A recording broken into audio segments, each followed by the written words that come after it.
এবার আমি পান্তা ভাত দিয়ে দিলাম। উনি গ্রীষ্মকালটা চান পান্তা ভাত খেতে। পান্তা ভাত দিয়ে তরকারি গরম গরম তরকারি দিলে ভালো লাগে। পান্তা ভাতের সঙ্গে উনি আবার ঠান্ডা খাবে না। দেখো মাছ ভাজা, গরম মাছ ভাজা, ডাল তরকারি সব গরম গরম ওনাকে দিতে হবে। তো পেটের পক্ষে ভালো বলেই পান্তা ভাতটা এই গ্রীষ্মকালে খায়। তো হিং দিয়ে লাউ ডাল করেছিলাম, সেটাই দিলাম।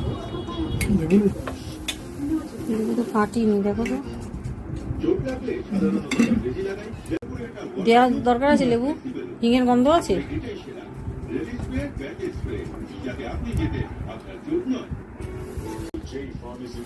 বন্দনাদিকে বলেছিলাম যে পোস্ত দিয়ে ঢ্যাঁড়স করতে। বন্দনাদি সর্ষে বাটা বার করেছে ফ্রিজ থেকে, সর্ষে বাটা দিয়ে পোস্ত করেছি। সর্ষে বাটা দিয়ে পোস্ত বলছি, সর্ষে বাটা দিয়ে ঢ্যাঁড়স